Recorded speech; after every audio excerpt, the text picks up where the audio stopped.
Okay, welcome to week 2. What we're going to learn this week is choosing what to blog about, creating a successful blog, designing your blog for success, blogging code of conduct, protecting your privacy and reputation. Okay, choosing what to blog about. It's important that you choose something that you genuinely have an interest in. In other words, if it's something that you have a passion about, you find yourself talking about all the time, you're reading about it all the time, it's something that you like to do, then that's probably something that you would enjoy blogging about. That way you have a reservoir of information, because there's probably a lot of information in your head that you've read about and that you've learned about and that you've talked to someone about that you could provide as a blog post. Also, it's easier for you to do research, because if it's something you like to do, you don't mind getting out on the internet and doing some research and finding out more information about that passion or that topic that you like, and you want to go ahead and share it with others. So it's important that you have a good idea of what genuinely interests you and what you have a passion for. Now, also, you want to decide, once you determine what you want to write about, you want to decide, well, what do I don't want to write about? What about this topic, if it's a huge topic, what do I not want to write about? For example, if you wanted to write about fishing and you only wanted to write about fishing for catfish, then you're going to say, I'm not going to write about fishing for trout. I know that's a simplistic example, but that's the only one that came to mind. But what you want to do is know what you're going to write about. Now, in order to help you do that, you need to think about your potential readers. What are your readers going to be looking for?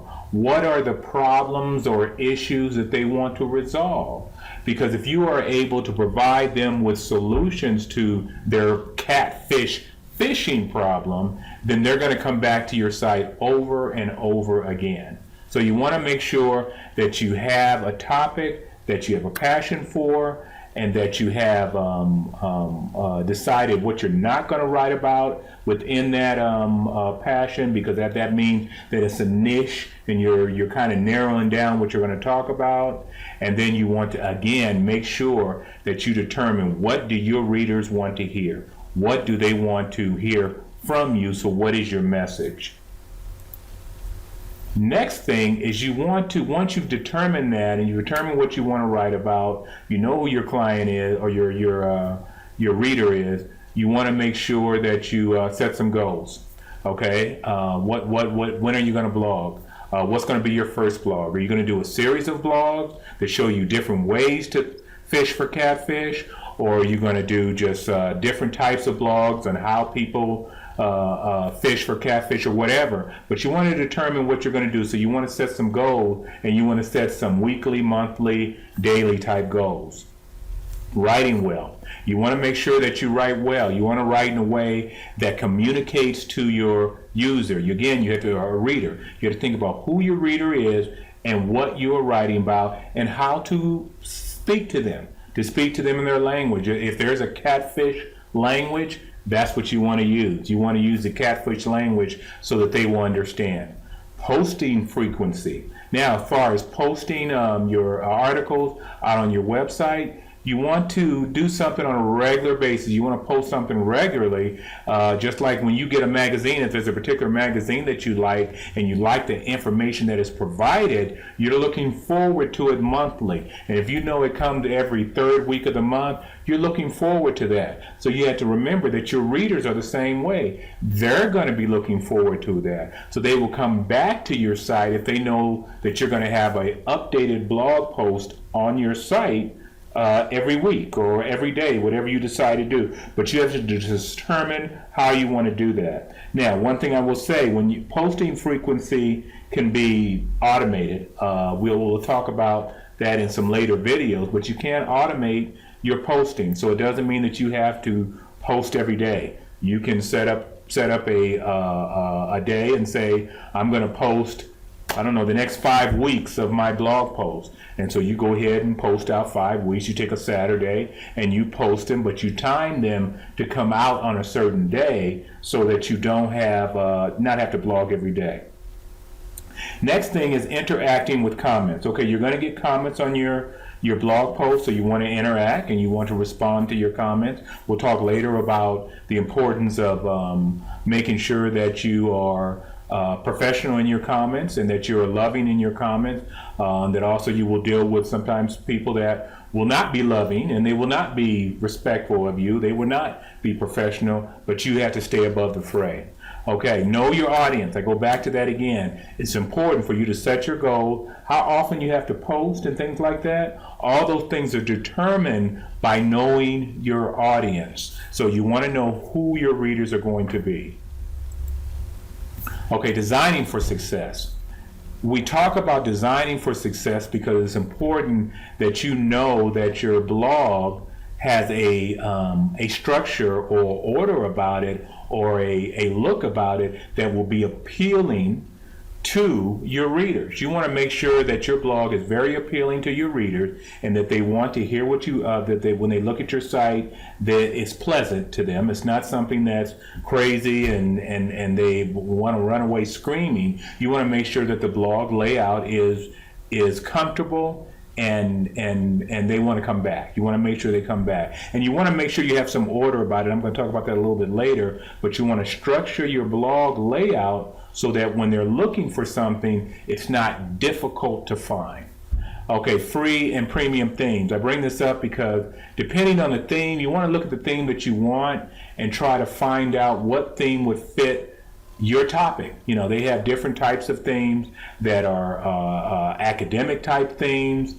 They have themes that are newspaper or photo, more photo type themes. So there's a lot of different themes that you can select, types of themes. Now you can also go with free themes or premium themes. The free themes, I suggest you start out there so you can learn how to use the theme, and then later you might look at a premium theme. Once you understand what the themes do and how they work, you might decide, well, I want to go to a premium theme because it has some functionality that my free themes don't. So you want to consider your themes because that also will determine your layout. It will determine what your site will look like.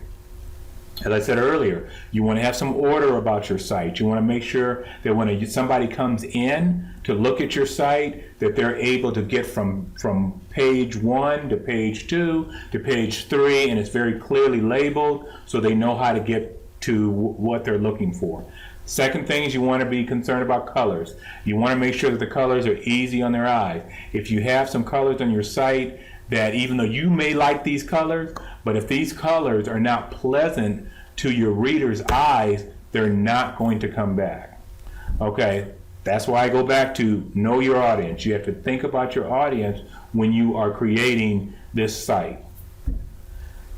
Okay, next, blogging code of conduct. Blogging ethically. Ethically means you want to tell the truth, and that's kind of what that says. You want to make sure the information that you provide on your blog is true. You want to make sure that that if you do make a mistake on your blog, that you go back in and change it. And you should be comfortable with saying, oh, I made a mistake here, and this is the correct information. So you want to know how to make sure that you do that. Handling dialogue. I mentioned earlier about the importance of handling dialogue with comments that you'll receive from your readers.